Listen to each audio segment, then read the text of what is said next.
Ya, Bismillahirrahmanirrahim. Kita mulai. Nanti teman-teman yang belum hadir biar bisa nyusul juga. Dan saya record supaya nanti teman-teman yang tidak hadir bisa menyimak. Oke, pada kesempatan malam hari ini kita akan membahas sedikit tentang metode penelitian kualitatif ya.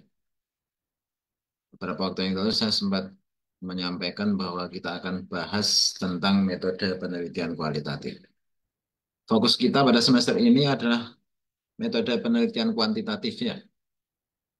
Jadi nanti rekan-rekan sebagai tugas UTS kemarin, juga sebagai UAS nanti menyusun proposal penelitian kuantitatif. Harapannya nanti ini yang diangkat jadi skripsi ya.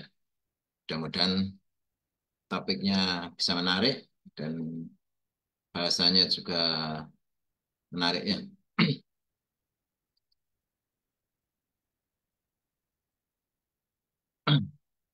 Oke, malam ini kita akan bahas tentang metode penelitian kualitatif.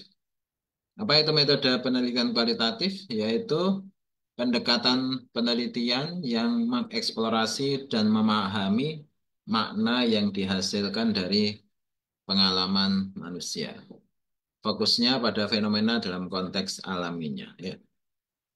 Jadi dikatakan juga metode penelitian kualitatif adalah metode naturalistik. Ya, jadi metode yang natural sesuai dengan apa yang ada alami. Beberapa karakteristik yang ada pada metode penelitian kualitatif. Yang pertama berorientasi pada makna. Ya. Jadi orientasinya memang makna ya. Kualitatif dalam, kualitas gitu ya. Kualitatif, kualitatif lebih pada kualitas ya. Jadi pemahaman mendalam, pemahamannya mendalam. Ini salah satu karakteristik dari metode penelitian kualitatif adalah mendalam. Kontekstual, konteksnya alami ya, naturalistik ya. Memahami fenomena dalam lingkungan aslinya. Sehingga dalam riset kualitatif tidak boleh ada treatment ya. Ya, treatment-treatment itu tidak dilakukan ya. Nah, nanti dalam riset-riset kuantitatif baru ada namanya treatment. Nah, nanti setelah diberikan treatment, diberikan perlakuan, kemudian dianalisis analisis apakah treatment atau perlakuannya efektif tidak. Itu nanti dalam riset kuantitatif. Tapi kalau riset kualitatif dia konteksnya alami, memahami sesuai dengan lingkungan aslinya ya, lingkungan aslinya. Fleksibel. Jadi dalam riset kualitatif, risetnya fleksibel. Jadi permasalahan yang dibahas bisa berkembang sesuai dengan apa yang ditemukan di lapangannya. Misalkan pada kesempatan pertama dia hanya meneliti A, gitu kan ya. Tapi kemudian ketika di lapangan ada B, ada C, maka dalam riset kualitatif itu dimungkinkan. Sementara pada riset kuantitatif dia sudah dibatasi ya. Kalau riset kuantitatif kan dia sudah jelas variabel A, variabel B, variabel C, variabel D misalkan. Maka sampai akhir nanti ya variabelnya A sampai D tidak akan berubah. Ya. Tapi dalam riset kualitatif dia fleksibel. Sehingga bisa mengalami perubahannya. Pada kesempatan awal, oh hanya A dan B yang mau diteliti. Ternyata ketika terjun ke lapangan ada isu atau fenomena yang menarik C. Temu lagi isu menarik D. Temu lagi fenomena menarik E misalkan begitu ya. Maka bisa berkembang terus ya. Sesuai dengan kebutuhan dan temuan yang ada di lapangan. Kemudian dia bersifat interpretatif. Sehingga dalam penelitian kualitatif, peneliti dia menjadi eh, pusat penelitiannya ya. Karena nanti penelitian itu berdasarkan interpretasi dari peneliti. Berbeda kalau dengan riset kuantitatif, riset dengan angka-angka, maka jelas gitu kan ya. Jelas kalau dua itu lebih besar dari satu, tiga lebih besar dari dua, itu jelas ya. Tapi dalam riset kualitatif, dia interpretasi peneliti. Sehingga bisa jadi interpretasi yang diberikan peneliti akan berbeda dengan interpretasi yang diberikan oleh orang yang lain. Ya. Cantik, misalkan gitu ya. Cantik. Cantik itu relatif ya. Kalau dalam kualitatif kan cantik relatif ya. Interpretasi dari satu orang menginterpretasikan cantik itu seperti apa bisa berbeda dengan orang yang lain. Atau pintar. Pintar kalau dalam riset kualitatif dia akan interpretatif ya. Sesuai interpretasi peneliti ya. Peneliti mengatakan oh anak ini pintar, tapi orang lain mungkin mengatakan oh anak ini tidak pintar. Tapi kalau dalam kuantitatif jelas mungkin ada patokannya, ada skalanya ya. Oh yang pintar itu kalau nilainya di atas 75 misalkan ya. 75 sampai 50 sedang, di bawah 50 dia rendah atau lemah misalkan jelas ya. Ada batasan yang jelas.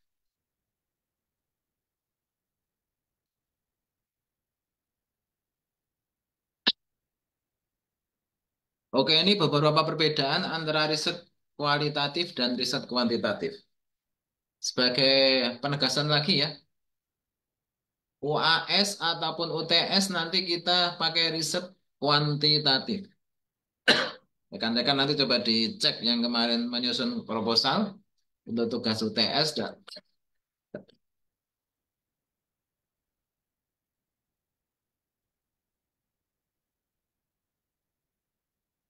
untuk UTS dan UAS-nya pakai riset kuantitatif. Sehingga pastikan bahwa proposal adik-adik kemarin sudah ada variabelnya. Ini salah satu ciri khas dari riset kuantitatif itu ada variabelnya. Kalau risetnya adik-adik proposal kemarin belum ada variabelnya, maka perlu dipertanyakan lagi. Dia mungkin bukan kuantitatif. Ya. Oke, kualitatif dia subjektif eksploratif. Subjektif karena dia apa kata peneliti ya. Walaupun nanti tetap ada uji validitasnya, pakai triangulasi misalkan ya, tapi dia masih subjektif apa kata peneliti. Nah, kalau kuantitatif dia relatif objektif dan sistematis. Tujuannya memahami makna, pengalaman atau fenomena. Kalau kuantitatif biasanya dia hubungan pengaruh dari variabel dan dia dapat digunakan untuk generalisasi ya. Datanya biasanya untuk kualitatif non numerik. Walaupun ini data utama ya, walaupun nanti mungkin ada data-data tambahan, data-data pendukung yang sifatnya numerik, tapi data utamanya non numerik. Kalau kuantitatif dia numerik dan ciri utamanya dia pakai statistik. Metode pengumpulan datanya biasanya kalau kualitatif dia wawancara mendalam, observasi, analisis dokumen. Nah, ini kalau yang kuanti biasanya survei, eksperimen, atau kuesioner. Maka nanti dicek lagi kalau ada adik bikin proposal. Kalau kuantitatif, kadang-kadang anak-anak kan dicampur-campur ya. Biar kelihatan banyak metode pengumpulan datanya. Oh ada kuesioner, kemudian ada wawancara. Ya, campur-campur antara kuali dan kuanti. Biasanya yang kuanti dia kuesioner, kuesioner saja. Atau eksperimen ya dari hasil eksperimen gitu ya. Kemudian analisis data, dia interpretatif atau induktif. Kalau yang kuantitatif dia statistik. Modelnya deduktif. Deduktif itu based on teori ya. Based on teori. Semua harus jelas teorinya ya. Dasarnya harus jelas. Kalau induktif ini pokoknya dia berawal dari fenomena ya. Tidak perlu ada teori dulu. Kalau meneliti riset kualitatif tidak perlu acuannya teori dulu, tapi ada fenomena menarik apa? Ya, nanti baru digali, kemudian dianalisis, kemudian nanti mungkin baru dicari teori yang relevan seperti apa. Tapi kalau riset kuantitatif dari awal memang teorinya harus jelas apa yang digunakan. Ya. Hasilnya deskriptif, eksplorasi mendalam. Kalau yang kuantitatif dia generalisasi. Generalisasi itu apa? Generalisasi itu hasil pada sampel mewakili populasi, namanya generasi ya. Misalkan kita meneliti masyarakat Surabaya jumlahnya 3 jutaan orang. Maka kalau diteliti semua, kalau semua anggota populasi diteliti, mungkin nggak akan selesai-selesai ya 3 juta orang. Setahun, 2 tahun pun nggak akan selesai kalau meneliti 3 juta orang. Maka kita mengambil sampel, sampel atau contoh. Mungkin 300 orang atau berapa sesuai dengan teknik perhitungannya dan teknik pengambilan sampelnya. Nanti hasil dari 300 ini dianggap mewakili warga Surabaya yang jumlahnya 3 juta orang. Namanya itu generalisasi. Desainnya kalau quali fleksibel, bisa berkembang. Nah, tapi kalau kuanti terstruktur. Sebelum penelitian dimulai sudah harus jelas. Kemudian instrumennya peneliti. Kalau kualitatif, instrumen instrumen itu alat untuk mengumpulkan data. Dalam kualitatif dia ada peneliti. Kalau dalam kuantitatif dia bisa berupa kuesioner, tes atau seperangkat pengukuran yang lain. Generalitas kualitatif dia tidak dapat digeneralisasi. Dia khusus pada objek yang diteliti ya. Tidak bisa digeneralisasi untuk objek yang lain. Nah, tapi kalau kuanti dia dapat digeneralisasi asalkan memenuhi syarat statistik, termasuk dalam syarat pengambilan sampel dan lain-lain. Nah, ini ada contohnya ya. Pengalaman guru mengajar di masa pandemi. Yang kuanti hubungan tadi ya. Kuantitatif itu biasanya meneliti hubungan, pengaruh, nah ini yang paling umum ya. Ada hubungan, ada pengaruh antara variabel yang diteliti.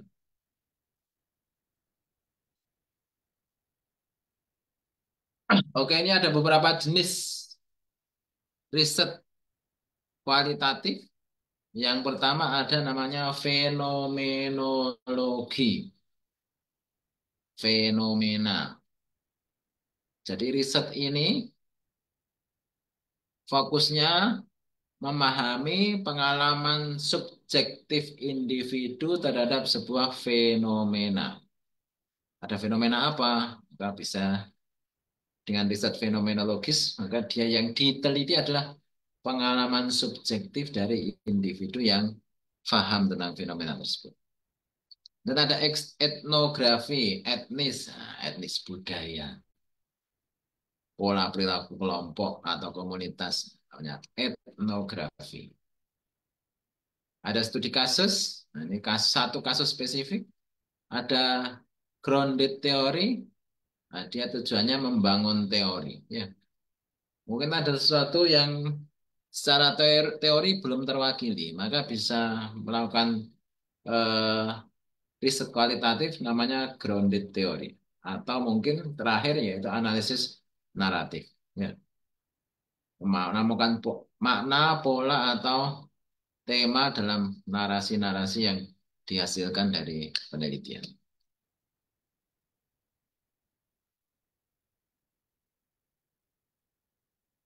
Oke, prosedurnya ini sekedar eh, wacana ya, pemahaman karena fokus kita riset kuantitatif ya. Fokus kita di riset kuantitatif, tapi kita juga perlu untuk tahu apa dan bagaimana riset kualitatif. Oke, prosesnya yang pertama identifikasi masalah penelitian, kemudian yang kedua adalah kajian literatur,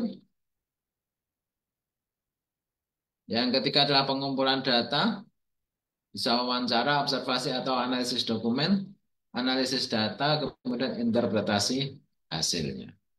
Ini tahapan-tahapannya. Kemudian teknik pengumpulan data yang biasa, wawancara. Wawancara itu ada wawancara mendalam,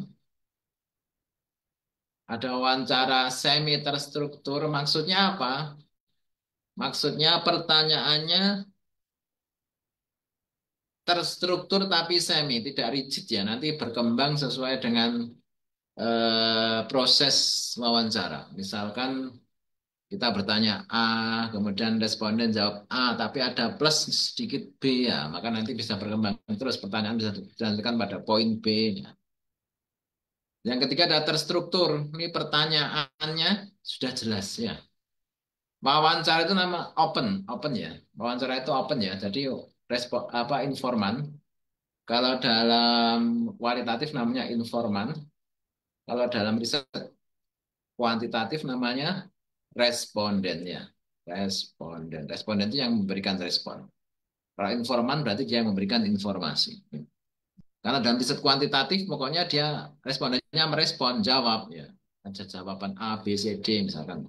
Atau sangat tidak setuju, cukup setuju, setuju dan sangat setuju. Maka responden dia tugasnya hanya merespon saja. Oh ini A, ini apa. Tapi kalau informan dia memberikan informasi. Kemudian bisa observasi, bisa partisipan atau non-partisipan, dan dokumentasi, analisis dokumen tertulis ataupun analisis dokumen visual ya.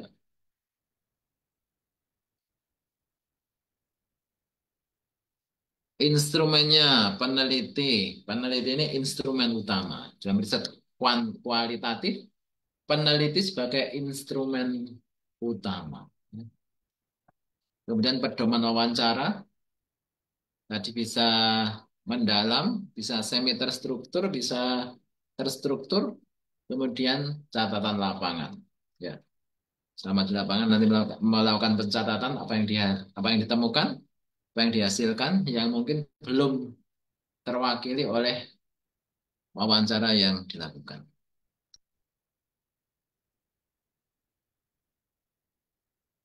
Nah, ini validitas.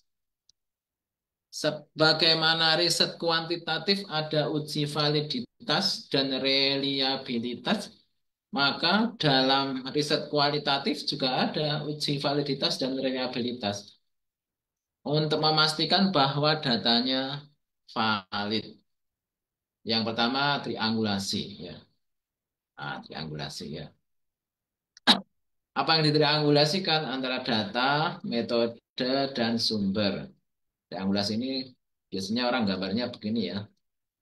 Ada A, ada B, ada C, ada data, ada metode, sumbernya.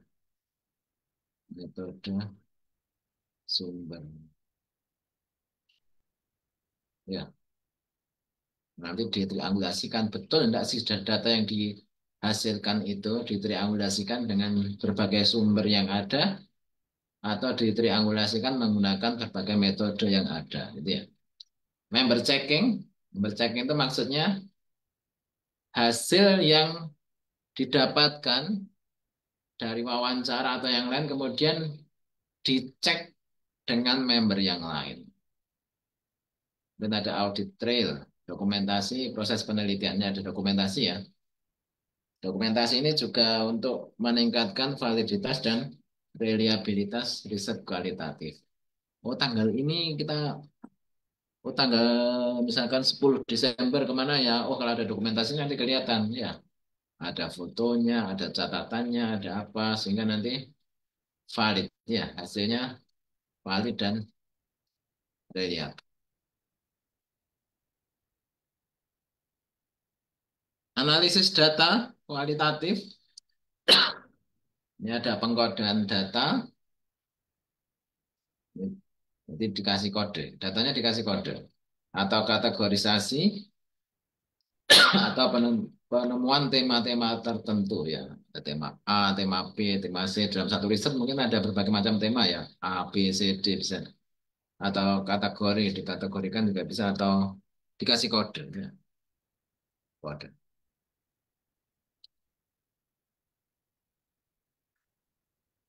Ada beberapa kelebihan penelitian kualitatif ya. Namanya kualitatif ya, kualitas ya, kualitas.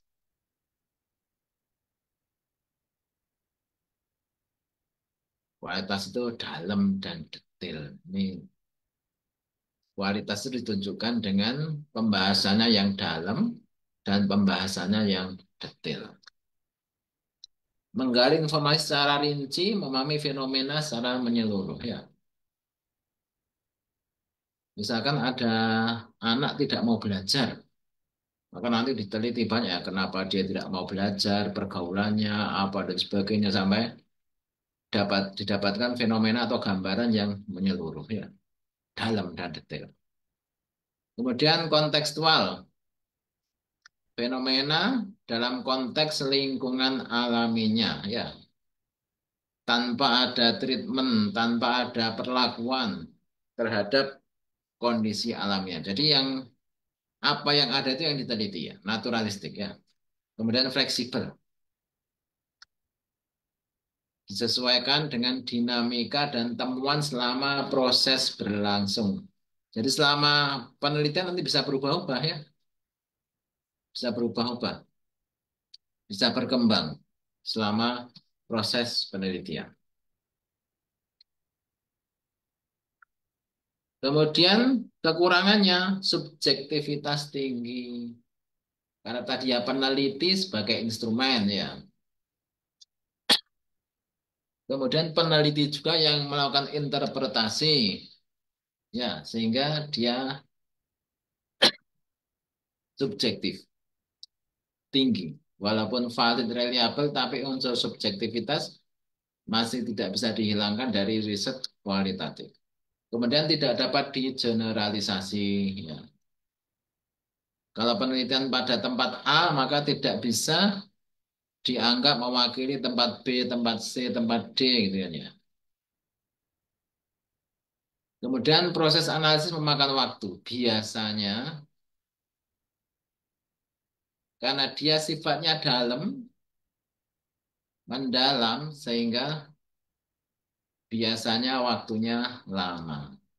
Maka kemarin kita lebih fokus pada riset kuantitatif supaya rekan-rekan bisa cepat selesai ketika nanti nyusun skripsi ya. Dia relatif lama, mendalam. Dan dalam ini dia juga subjektif gitu.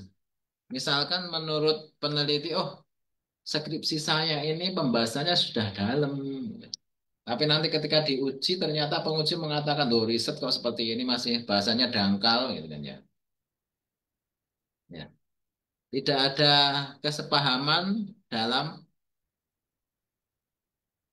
memahami riset itu sudah bahasanya sudah dalam atau masih dangkal. Ini karakteristik dari riset kualitatif ya. Tapi kalau kuanti yang jelas ya, kuanti itu pokoknya karena dia numerik, angka, sehingga jelas gitu kan ya.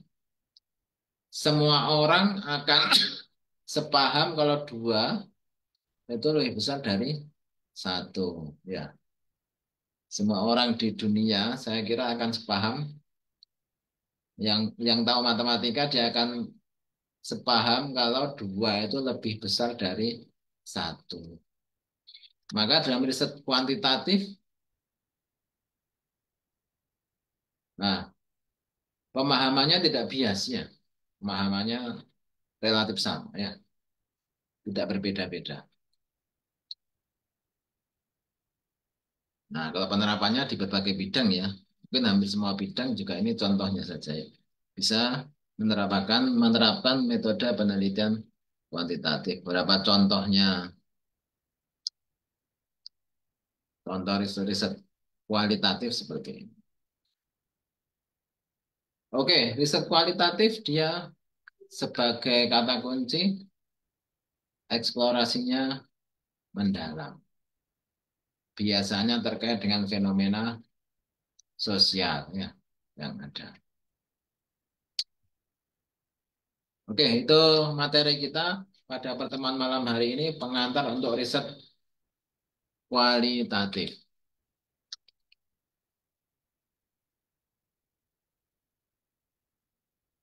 Oke, saya akan coba cek beberapa tugas dari rekan-rekan yang sudah di-upload ya. Kemarin saya sekilas baca kok masih banyak yang kuali ya. Kemarin kan saya arahkan supaya membuat proposalnya proposal riset kuantitatif. Contohnya ada apa? Contohnya ada variabel. Itu yang paling paling mudah itu mengidentifikasi riset itu kuantitatif atau tidak adanya variabel. Pada pertemuan-pertemuan awal kita sudah sedikit singgung ya tentang apa itu variabelnya.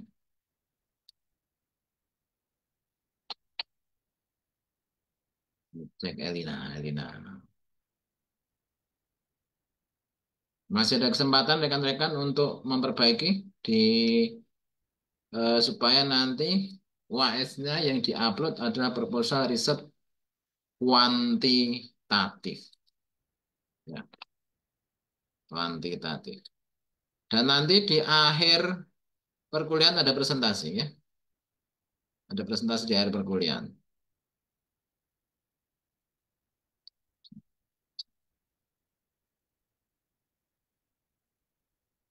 Kita kuliah ini ada 7 orang, ya. Masih ada 1 orang yang belum upload di UTS. Revi sudah. Abdul Wahid Alwi. Nah, ini belum upload ini. Ini ada di grup enggak ini? Abdul Wahid Alwi. Enggak kelihatan.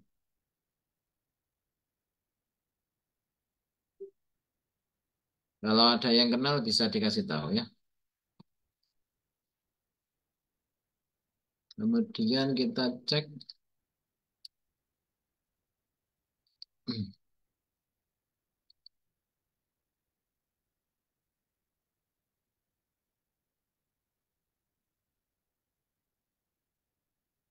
Kita cek dulu.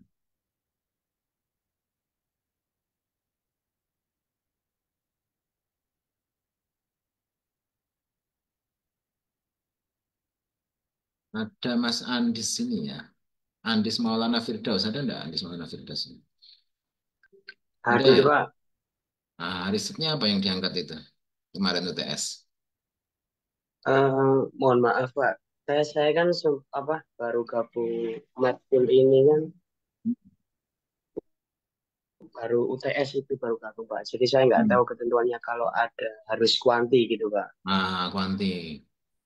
Sama ini kaitannya sama manajemen ya Mas ya? Iya betul, Pak. Itu judul yang kemarin saya angkat di D3, Pak. Jadi masih riset kuali itu, Pak. Kuanti. Nanti kuanti ya. Nanti diganti kuantitatif ya. UAS kuantitatif. Ya baik, Pak. Nanti UASnya saya ganti kuanti. Lebih bagus kalau nanti itu yang diangkat jadi skripsi. Jadi dari awal sudah ditentukan ya. Sudah ngiras-ngirus.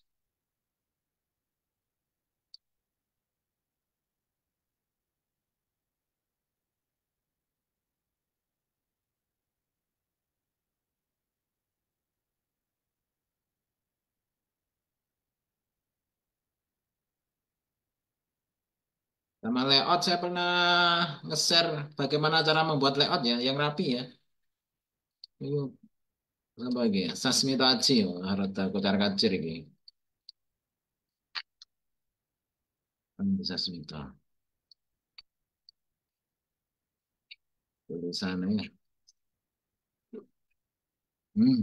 Spasi apa ya. Yang rapi, yang rapi. Nanti saya share lagi. Bagaimana cara membuat layout yang bagus ya. Nanti jadi penilaian juga cara tulisan bagus sesuai layout ya.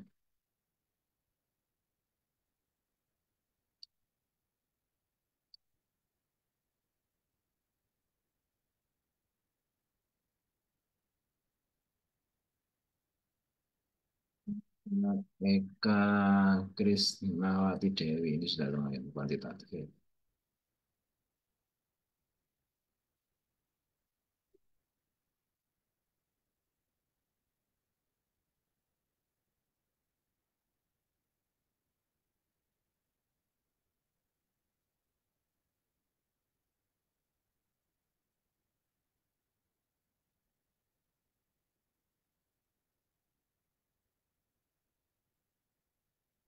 Nanti untuk rumusan masalah ini siapa ini?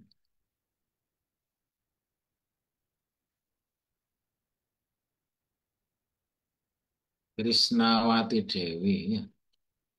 Rumusan masalahnya belum fokus ya. Ini peran ini kuali. Campur-campur. Pengaruh saja kalau pengaruh. Ini sama ini work life balance adalah burnout. Ini juga ya. Nanti sesuaikan dengan kerangka konsep. Kerangka konsepnya di kerangka konsep yang menunjukkan hubungan antar variabel ada berapa panah, ada berapa garis panah, maka rumusan masalah itu setiap rumusan masalah diwakili paling tidak oleh satu garis panah. Ya. Jadi kan sudah mulai nyusun bab 2 ya, bab 2, bab 3 ya. Bab 2 segera disusun supaya nanti kita bisa evaluasi sebelum UAS, hasilnya bisa maksimal ya ketika UAS. Ya.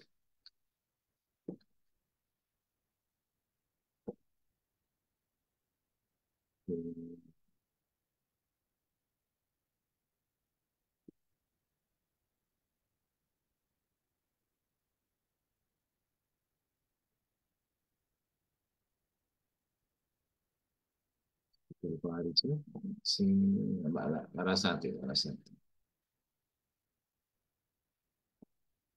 Kayaknya kuali. Tapi pengaruh coba saya cek.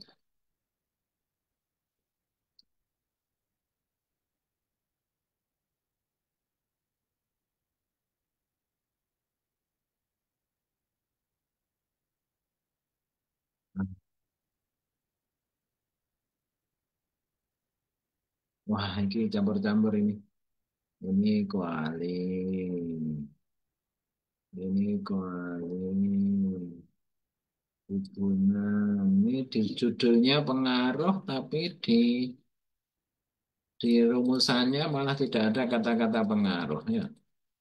Pengaruh apa terhadap apa gitu ya. Ini hubungannya.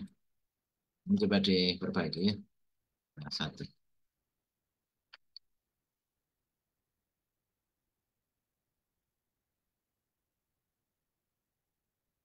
Yang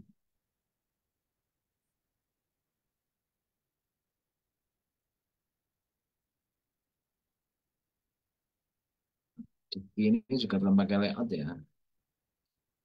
Saya harus putar kacir ya tulisan ini. Ya, ini pakai layout yang bagus.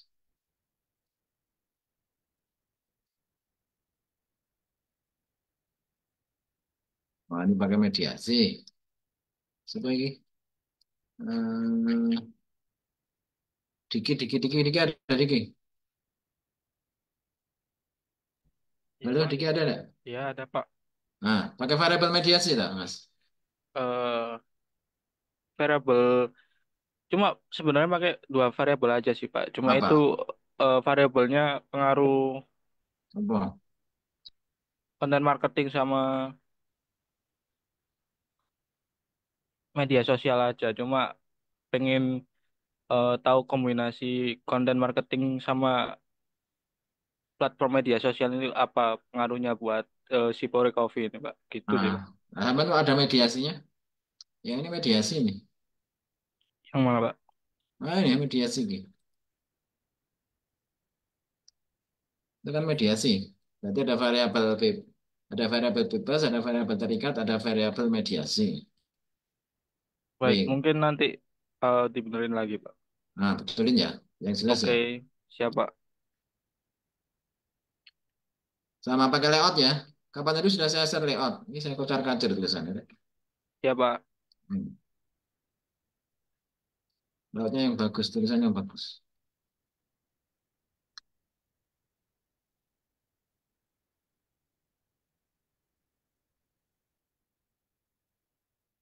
Mendeley nanti wajib ya Mendeley ya. Mendeley wajib pakai Mendeley. Rekan-rekan nanti wajib pakai Mendeley. Nanti saya share juga. Kapan tadi sudah saya share. Oke, ini beda-beda gitu ini. Revi Septiani. Oh, ini macam-macam masalah. Ya, ya apa ini? Oh, ini.